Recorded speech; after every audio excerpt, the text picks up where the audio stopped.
Eh ben, dis donc. Et donc là, c'est en train d'enregistrer en fait. Bon, qu'est-ce qu'on fait? Ah ben tu fais ce que tu veux comme d'habitude, hein. Ah bon, Tu fais ton interview. alors mon cher Rodrigo, Ouais. tu lances, tu ouvres officiellement, Ouais, je vais ouvrir officiellement, ouais. et on peut savoir quand? On est le 9 septembre 2006, Bah, tu vas pas attendre très longtemps. c'est la semaine prochaine. Peut-être. Bon, Tu sais bien, j'ai jamais dit grand-chose, donc oui, peut-être. enfin moi je suis au courant de beaucoup de choses, mais je voudrais Voilà. que tu les dises, parce que si c'est moi qui les dis, tu vas dire que c'est pas vrai. Alors Euh, ici, on est dans tes nouveaux locaux, il n'y a rien d'ailleurs, hein. C'est tout nu, on n'a même pas de chaise pour s'asseoir. Bah non, on est encore par terre, les chaises sont pas arrivées. Enfin bon, Internet arrive mardi ou mercredi la semaine prochaine. d'accord. Tu sais Donc, qu'on est en France, il faut appeler France Télécom, il faut installer une ligne, il faut qu'ils viennent, c'est pas le même technicien. Enfin, bon. c'est, Alors, dis-moi, Oui. tu te lances dans Oui. la vidéo on demand, il y a déjà YouTube, Dailymotion. Est-ce qu'il y a un troisième qui arrive? Est-ce que c'est bien ou c'est pas bien? Alors, il y a 250 sites de vidéos la dernière fois que j'ai regardé, Ouais, ça fait beaucoup. Ils sont tous dans l'espace que l'on appelle, nous, des sites de destination. Donc, ils essaient de créer une marque et de créer une propriété sur le net. Donc, les gens vont chez eux pour voir des vidéos. hmm. Nous, on n'est pas du tout dans ce secteur-là. Ah, tu fais quoi toi? Nous, on permet aux gens de publier des vidéos dans leurs propres espaces. Donc, si tu veux publier dans ton blog, D'accord, j'ai tu vas compris. aller sur ton blog. Si tu es la BNP Paribas, tu vas Oui. publier sur le site de BNP Paribas. C'est curieux que tu parles de la BNP. Bon, Et là, où c'est encore plus intéressant, ou de l'atelier, si tu veux. Ouais. Si l'atelier souhaitait filmer tous les débats qui passent sur BFM, par exemple, le samedi matin, ils le mettraient sur leur site.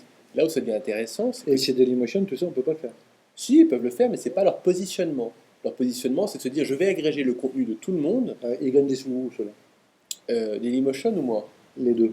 D'abord Dailymotion, YouTube et autres. Euh, alors je termine, juste Ouais, dire, pardon. là où ça devient juste vraiment intéressant, c'est que c'est ton univers que toi tu contrôles, Ouais. donc tu ne risques pas d'avoir des films piratés, de la pornographie, de la violence Ouais, dans ton univers parce que tu le contrôles, c'est toi qui en fais le marketing d'accord. et tu proposes un univers cohérent si quelqu'un souhaitait mettre de la publicité chez toi. Parce qu'ils font confiance en la publicité, tu peux contrôler l'univers dans lequel tu travailles Ouais. et tu peux même D'accord. faire du cross-marketing. Alors, pour revenir à Dailymotion, Yes. ou d'ailleurs bravo pour leur levée de fonds qui a été enfin annoncée il n'y a pas très longtemps. Euh, Tac. quoi, c'est bien, Oui, c'est bien. ils ont sûrement des raisons pour ne pas l'avoir fait avant, Naturellement. et je salue avec plaisir Olivier, Benjamin, Philippe Colombel et Fred Dessin. Bon, moi, je dis bonjour à notre bio, hein. Alors, oui d'ailleurs c'est étonnant parce qu'on te voit pas souvent hein, sur Non, ces- j'aime pas, parce que regarde, j'ai une dent qui est pétée, faut que j'aille Ouais. la faire arranger, donc ça fait bizarre sur un écran quand même. Ouais, bon, c'est pas grave. Non, mais moi, mon univers à moi, Ouais. je mets en vedette le mec que j'interviewe. Moi, on n'a pas besoin de me voir, c'est Ouais. mes questions. Mais tu sais que moi je fais pareil. Bah, Donc là c'est un toi, petit peu bizarre, c'est l'interview croisée en fait, ouais, c'est moi bah, avec toi surtout parce qu'il n'y a pas de chaise pour ça. et qu'on prend la caméra du nouveau Mac là qui est vraiment très très bien. Bon, Alors, pub. Alors, le modèle d'affaires d'un site de destination, Ouais, il y en a beaucoup. d'accord. YouTube en train d'en expérimenter quelques-uns. Donc YouTube, il faut juste rappeler que ça a 9 mois. Hein. Se sont lancés en février 2005. Ils ont pris de l'argent par Sequoia, 3,5 millions en octobre. Ils ont commencé en dollars et ils ont commencé à décoller en termes de trafic en décembre. Ils étaient à 3 millions de vidéos vues par jour. Ah, les amis, ils sont à ça. Et aujourd'hui, ils sont à plus de 100 millions de vidéos vues par jour. Bon, alors ils vont gagner des sous, ça, quand même, non? Maintenant, quelques détails. La moyenne des vidéos sur YouTube fait entre 22 secondes, hein, c'est les chiffres de Chad Hurley, le patron de YouTube, et 2 minutes. Toi, tes vidéos font combien de temps? En moyenne, 10-12 minutes. Voilà. Entre 8 et 20 minutes. Alors, si tu vas voir sur le site de YouTube, la moyenne des gens passe 17 minutes sur YouTube par jour. Donc, ils regarderaient un bio show et c'est tout, alors que chez eux, ils regardent 5 à 6 ou 7 vidéos. Donc, déjà, les modèles économiques ne sont pas les mêmes suivant quel type de site tu es. Donc YouTube a décollé en 9 mois et c'est le leader toute catégorie, tout le monde en parle. Et voilà. YouTube a quelques problèmes en termes de positionnement. Le contenu est illicite. On va retrouver. En partie. Oui, enfin en partie, mais on va retrouver beaucoup de choses qui sont illicites. Le contenu n'est pas contrôlé, il y a trop d'inventaire. Ils ont le même problème que MySpace, il n'est pas monétisable. Et puis quand tu mets une vidéo, moi j'ai regardé l'autre jour, j'ai regardé un truc tout à fait légitime. Un clic dans Related Videos et tu trouves dans des vidéos de cul. C'est pas ce qu'un annonceur voudrait. D'accord. Donc ça pose un problème d'être site de destination agrégateur. Au-delà des considérations économiques, tout le monde parle de leur bande passante, c'est pas un vrai problème. Ça, si un revenu qui est en face de ce coût-là, il n'y a pas de problème. Alors comment ils gagnent de l'argent? YouTube expérimente des choses. Quelque chose d'ailleurs que Dailymotion a fait en France avant. Ils utilisent cette audience de 200 millions de personnes qui viennent par jour pour mettre de la promotion en vidéo. Donc ils ont mis Paris Hilton avec leur dernier clip chez Warner il n'y a pas très longtemps. Daily le fait depuis un petit moment en France, ils l'ont fait avant. Ils s'en servent pour faire la promotion des chaînes, les séries télévision sur NBC. Ils ont passé un accord. Ils ont passé un accord parce qu'ils se sont rendus compte finalement que c'était canal de distribution VOD. Et ça fait beaucoup de sous à terme? Ben, moi je ne connais pas les détails, mais c'est probablement quelque chose qui fait un petit peu de sous. Ça couvre certainement pas tous leurs frais d'infrastructure. Alors ça c'est leur business model. Est-ce qu'il y a d'autres Alors modèles ils annoncent plusieurs choses. Ils annoncent la publicité à l'intérieur des vidéos. Alors il y a un grand débat aux États-Unis sur on fait la pub avant, ce qu'on appelle le pre-roll, on la fait après, ce qu'on appelle le post-roll. Et eux ne parlent pas encore beaucoup du mid-roll, c'est-à-dire que comme leurs vidéos sont tellement courtes, on ne peut pas mettre de pub à l'intérieur. Mais quand elles seront beaucoup plus longues comme les tiennes, on peut faire une coupure publicitaire au milieu C'est quelque embêtant part. ça, parce que les gens vont les pisser, je sais pas quoi. Oui, mais on ne fait pas plus qu'à la télé aujourd'hui. Bah, justement. Et alors, non, mais ce qui est intéressant, c'est que avec l'Internet, on peut faire une coupure aléatoire à l'intérieur, pas toutes les 5 minutes. Ah, d'accord. On peut la faire où on le souhaite. Donc ce débat-là, ils vont le faire, suivant les sites qu'on regarde, des rêveurs qui font la pub à la fin, d'autres sites qui le font au début, certains qui se disent ça, aucun Mais ça, problème. ça peut encore démarrer, j'ai pas Mais bien sûr, mais si, mais attends, en France, Allociné fait ses podcasts pour les bandes annonces de cinéma. Ouais, mais ça, on sait que c'est de la pub. Et oui, et c'est de la pub avant. Si tu regardes Orange, ils font de la pub avant. Rêveur fait de la pub après. MSN en met partout. Entertainment Television en met partout. Non. C'est pas un problème, c'est un non-débat et tout le monde va en faire. Donc ça, c'est un premier modèle pour Tout des le gens monde va qui en faire, mais le consommateur qui regarde, il va être content, lui, ou pas? Ou il s'en fout? Ah ben, je crois qu'ils s'en foutent totalement. Aujourd'hui, on voit des gens qui disent oui, j'aime pas, j'aime plus. Quelqu'un doit payer la bande passante, le stockage, les hommes, les gens qui supervisent le réseau pour la qualité. Ça ne peut pas être gratuit l'éternité. Alors, soit on achète des packages payants, mais sur Internet, personne ne paye, soit on paye avec ses yeux, c'est-à-dire qu'on met de la publicité. On n'est pas trop choqué de ce que l'on voit à la télé, et après il y a des techniques pour faire qu'on D'accord. accepte plus. Alors, et toi, tu fais quoi alors? Alors nous, on fait une plateforme qui permet à n'importe qui de D'abord, tu publier- viens de lever d'abord. Il faut le dire aussi, je te félicite d'ailleurs. C'est gentil, mais on a levé il y a un petit moment déjà. On a levé... Mais c'est vrai que je ne l'ai pas annoncé. Bah non, tu On- dis jamais rien. Il n'y a que moi qui est au courant. C'est sorti, non, vous allez rire, mais par hasard, sur TechCrunch, 1 heure après qu'on ait levé. Donc oui, non, j'avais croisé Mike Harrington un peu avant, mais je ne l'ai pas annoncé parce que le financement d'une startup fait partie de la vie d'une société en croissance. Au départ, il faut financer, donc on fait rentrer des actionnaires. Est-ce que c'est une énorme victoire d'avoir levé, comme dans notre cas, 5 millions de dollars? Non, ce n'est pas une grande victoire, c'est juste une étape essentielle au développement de la boîte. On aura probablement d'autres levées par la suite. Ça ne concerne pas le grand public, quelque part. Là où on aura une grosse victoire, c'est qu'on aura signé un grand client, on aura fait un nouveau marché, on aura fait une grande alliance. Ça, c'est important. Ok. Non, mais enfin, les mecs qui regardent le bio show, c'est pas le grand public non plus. Hein. Bon, alors, Ils sont contents de savoir que tu as levé et que tu as une belle moquette là. voilà, donc pour lui rendre hommage, Frédéric Imbert, nous, on a au capital Innovacom, Ouais. qui était le fonds historiquement associé avec France Télécom. Enfin, maintenant, on dit Orange Groupe FT. Donc Frédéric Imbert, qui était l'un des 2 capitaux risqueurs qui avait fait quel coup D'accord. de Pierre Chapaz. Avec surprise. Donc le premier qui avait vraiment lancé le projet s'appelle Michel Dahan et il est investisseur aujourd'hui chez un de mes confrères qui s'appelle Michel Meyer, chez Kewego, qui est passé chez toi. Exact. Et l'autre, il est chez moi. D'ailleurs, je l'ai vu chez Kewego, le gars. Voilà, donc Dahan et Imbert. Non, l'autre, Imbert. Donc, Bon, alors voilà. revenons à nos moutons. Oui. Toi, ton modèle d'affaires, comme tu dis, c'est quoi? Bah, moi, j'ai toujours été très très clair là-dessus. Nous, on fait une plateforme qui permet à n'importe qui de publier de la vidéo très simplement. Donc en un clic, et j'insiste, en un clic, on va prendre n'importe quel flux, donc un fichier, de n'importe quel format, n'importe quelle caméra connectée à l'ordinateur, n'importe quel flux live, si on a les droits, et j'insiste beaucoup là-dessus, et on va le republier, soit automatiquement, soit avec un clic, vers n'importe quel écran. Et pour moi, un écran aujourd'hui, il est très segmenté, mais demain, ça sera la même chose. Entre une télévision, un ordinateur, un téléphone, un PDA, un Arcos, une PSP, on la republie. Les sites dont tu as parlé au début, YouTube et autres, ils ne le font pas, ça. C'était pas leur positionnement. Ils peuvent tous le faire, et je ne pense pas qu'on aura une énorme différenciation technologique, tous les acteurs que nous sommes sur le marché. Mais c'est plutôt sur l'approche que l'on a. Donc on se dit, toi, tu veux publier du contenu, c'est toi qui le produis, tu n'es pas allé piquer une émission à la télévision, c'est toi qui le produis, et tu le mets chez toi. Que tu veuilles le syndiquer ensuite sur des carrefours d'audience, tant mieux. C'est quoi un carrefour d'audience? Bah, ça serait un Yahoo Vidéo, ça serait un Google Vidéo, ça serait un grand portail à la Orange. C'est-à-dire que je peux aller mettre mes vidéos chez toi, oui. Et je pourrais ensuite, ou bien c'est peut-être toi d'ailleurs qui va me le faire, oui. me l'envoyer automatiquement dans tous ces sites-là. Voilà. On fait ça, mais au-delà de cela, toi, ce qui va t'intéresser, c'est de connaître ta vraie audience. Ouais. Donc que il faut que je reste chez toi. Ou alors il faut que tu mettes un code dans la vidéo pour repérer. C'est ce que tu vas faire. Voilà. Ah, mais on ne devait peut-être pas en parler de ça. Si. Oh, si, il n'y a aucun souci. Non, mais Donc, moi, j'ai intérêt à ce que tu m'envoies dans le maximum de sites. si tu veux, c'est pas le cas de tout le monde. On discute avec beaucoup de gens et des gens qui Pourquoi veulent garder les- leurs vidéos chez eux. Parce que les usages de la vidéo vont être divers. C'est comme si je te disais le mail, aujourd'hui, il va ne servir qu'à communiquer pour faire un ordre d'achat. C'est pas vrai. Ouais, c'est vrai. Ça sert à faire Ok. plein de choses. Donc il y a des gens qui vont s'en servir pour faire de la formation, des gens qui vont s'en servir pour parler avec leurs clients, des gens qui vont s'en servir pour publier leurs gags, d'autres qui vont s'en servir pour communiquer tout simplement. Non, Donc, mais pour alors, faire toi, tu gagnes des sous comment? Je vais payer moi. Alors, Le mon mec- modèle d'affaires, tel que je l'ai toujours dit, c'est que sur Internet, les gens ne payent pas, donc c'est un modèle publicitaire. Le service est gratuit pour les particuliers, il est payant pour les entreprises. Je doute qu'une entreprise souhaite avoir de la publicité dans sa vidéo. BNP Paribas fait une pub pour Tu parles toujours de cette banque, n'en parle pas ça. de son produit bancaire et tu vas lui mettre une publicité de brosse à dents au début, ça ne marche pas tout à fait. Ouais, c'est vrai. En revanche, sur le particulier, on peut se dire que tu fais une Donc, vidéo le sportive. particulier, lui, il peut le mettre gratuitement chez toi, Oui. il faut de la pub. Oui. Tu vas gagner toi, tu as les relations avec des régies, Oui, ou plusieurs régies. oui.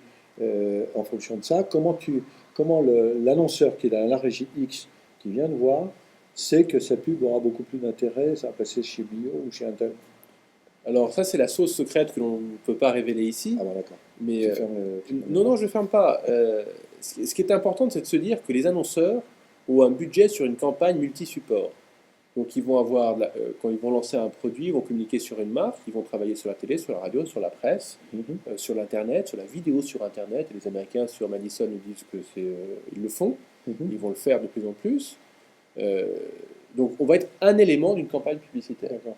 Ils ont l'habitude de parler à certaines audiences. On ne va pas réinventer une Ok. nouvelle audience. Quand tu cibles des jeunes hommes masculins, c'est 18-34 ans. Tu ne vas pas cibler les 17-33. Mm. On ne va pas changer les habitudes comme ça parce que c'est un nouvel outil. Mm.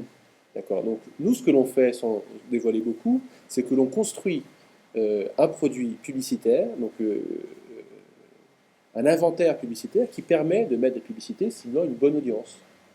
Alors, tu vas grouper des sites, puis tu vas dire qui ont à peu près le même machin, tu vas regarder Oui. leur audience, tu vas dire à Oui. l'annonceur, bah, vous êtes dans les nouvelles technologies, Oui. votre truc, bah, il faut passer là-dedans, et ça a beaucoup de temps.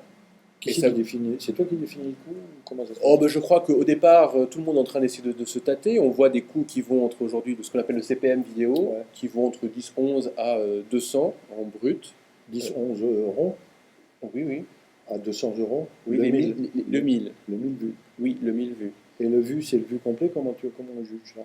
Alors, il n'y a pas de norme encore. L'IAB, qui est l'Internet Advertising Bureau, est en train de travailler sur des normes pour savoir combien on le fait. Est-ce que ta publicité qui est vue avant vaut la même chose que celle qu'elle est vue après la vidéo? Si elle est Ce vue au que bout je de veux 10 dire dans secondes, CPM. etc. Ouais. C'est un film est vu, ça veut dire que le gars qui l'a vu, il a tout vu ou il s'est arrêté en cours? Il n'y a pas de norme aujourd'hui. Donc aujourd'hui, c'est lancé. Quand c'est lancé là-dessus, c'est ce qui est compté. Ah d'accord, s'il s'arrête au bout de 10 secondes, on dit qu'il l'a vu. Bah, c'est comme à la télé, on ne sait pas. Hein. Ah d'accord, On sait pas. d'accord, ok. Alors, le problème va se poser que quand tu es sur des sites à la YouTube où il y a trop d'inventaire, le message est très dilué, n'est pas ciblé, et donc le CPM est très bas. Mhm. Donc tu as beau faire 50 chaînes, se dire je vais diviser par 50 mon audience, ça fait toujours une audience de 2 millions non segmentée. Plus proche de l'affinité, tu montes un peu le CPM, mais pas beaucoup plus. Donc il faut vraiment travailler sur la qualité du programme auquel tu vas associer une audience. Donc tu penses qu'il va y avoir de plus en plus de contenus fabriqués Oui, qui vont être probablement de plus en plus de meilleure qualité. bien sûr. Et il y aura même à côté du contenu de très mauvaise qualité qui aura tout à fait sa place D'accord. sur un YouTube. Alors toi, je reviens à ton annonceur te paye. Oui. Que tu refiles de l'argent à celui qui a mis le contenu? Absolument. Alors, c'est un petit peu plus compliqué que ça. Sur la chaîne, il y a 3 ou 4 grands acteurs.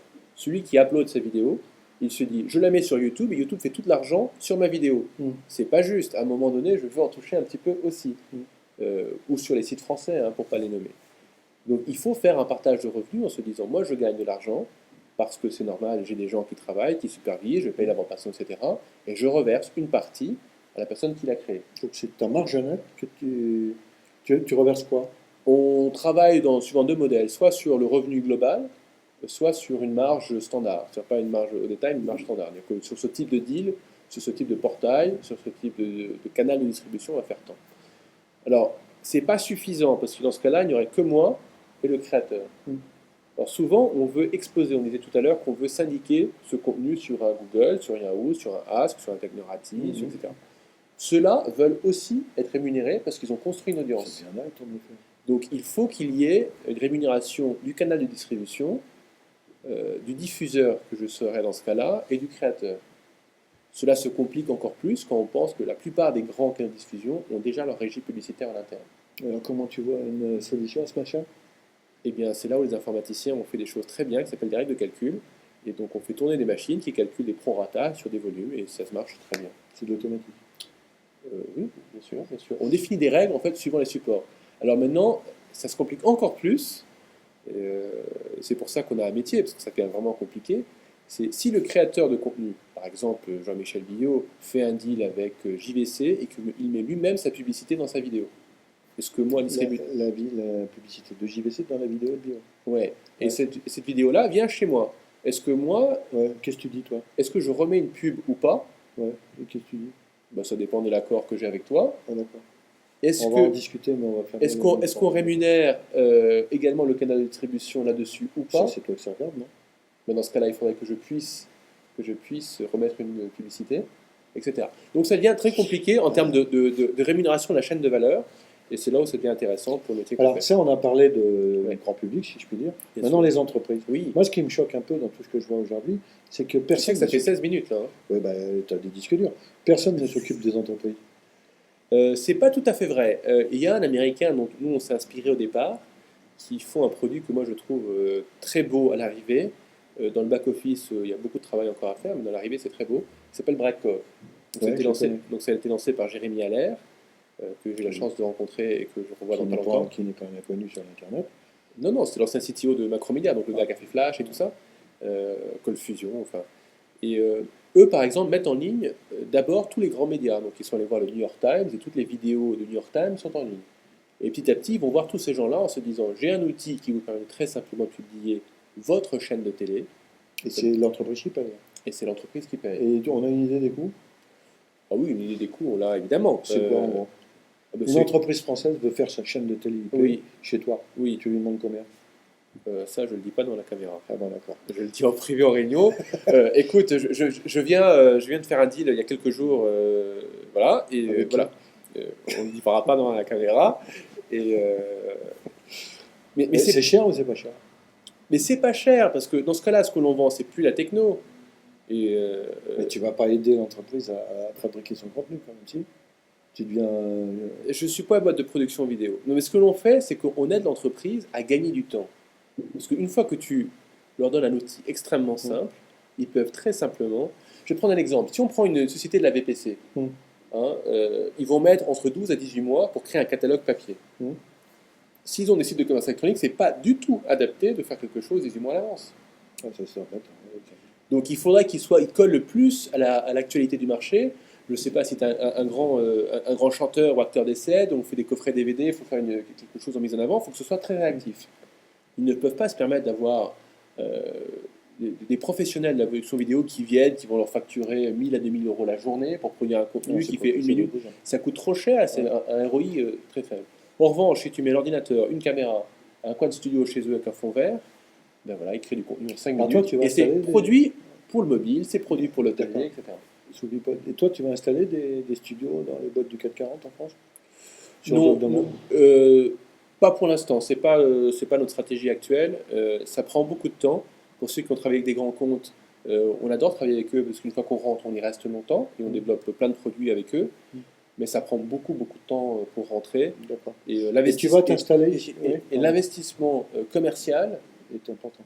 Mange toute ta marge au départ pour des petits projets dans le type de prix que l'on veut proposer. Moi, je suis une boîte, je veux regarder. Oui. Tu installes un studio ici dans ce magnifique bureau là ou pas?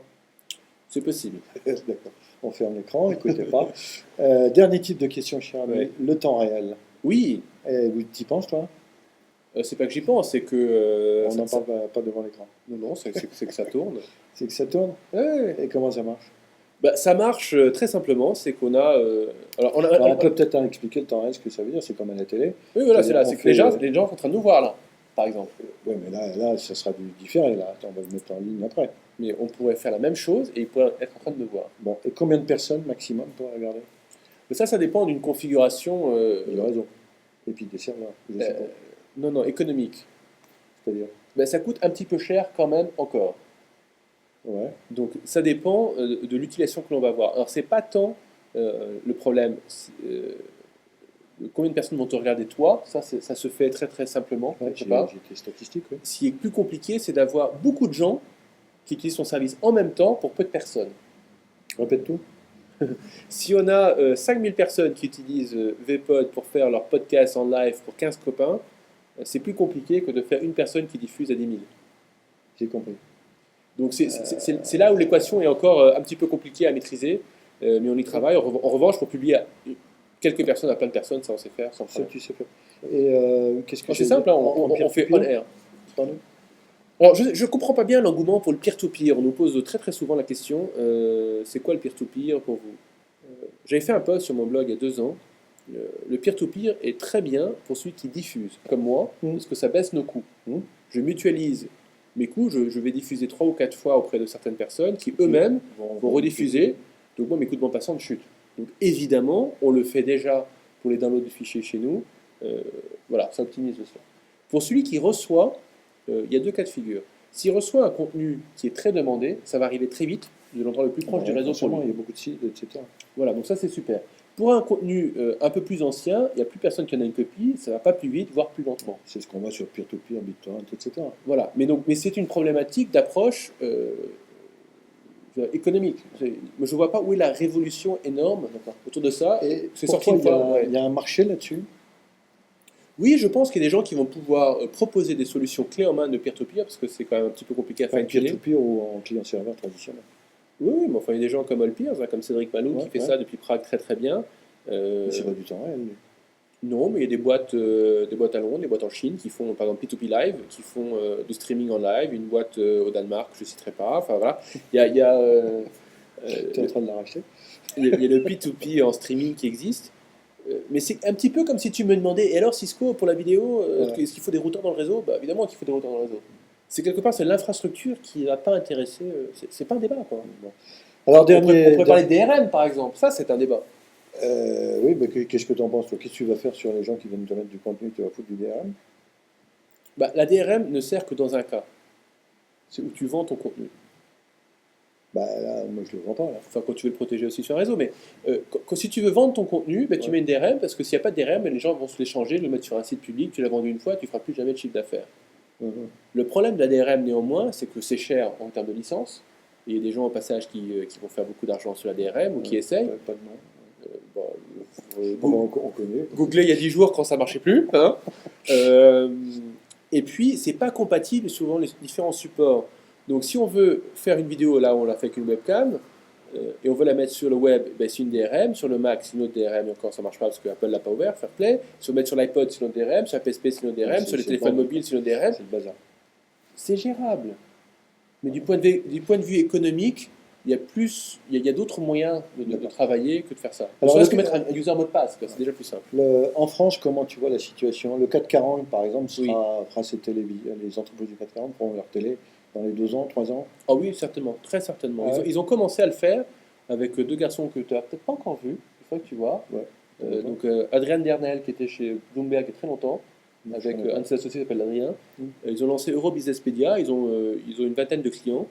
Le patron d'Arcelor, des gens comme ça, Guy Delay, et qui font tout leur communiqué de presse avec eux. Donc leur modèle un petit peu différent, c'est que c'est une prestation payante, ils se déplacent chez eux, ils les filment, et tous les communiqués de presse se font en vidéo avec eux. Et les vidéos sont mises sur les sites d'Arcelor, enfin de ces entreprises? Oui, enfin je crois, et Eurobusiness Media qui les diffuse auprès de tous ces contacts. Donc c'est une espèce de télé un petit peu en décalé qui existe. Il y a une boîte américaine qui est faite par une ancienne journaliste de... je crois que c'est le Associated Press. Tu peux écouter d'ailleurs son podcast sur Venture Voice, qui a monté ça. Donc elle a monté en fait une structure aux États-Unis qui peut permettre de faire des boîtes télé pour toutes les entreprises et ça marche très très bien. Ok Rodrigo, on va pas bouffer ta bande passante ni tes disques durs. Alors tu ouvres quand déjà? J'ai dit dans pas très longtemps. Bon, eh ben, mesdames et messieurs, c'était un bio show partagé avec un Rodrigo Show. C'est bon ça. C'est vraiment, ouais, Je voulais te poser mes questions habituelles. On est où là, Jean-Michel? eh ben, on est dans tes futurs bureaux, la moquette est pas mal. Ouais. Bon, Pamela Anderson n'est pas là, tu m'avais dit qu'elle serait là, elle n'est pas là, c'est quand même dramatique. Mesdames et C'est messieurs, une histoire de silicone. bon courage, on ferme. Au revoir.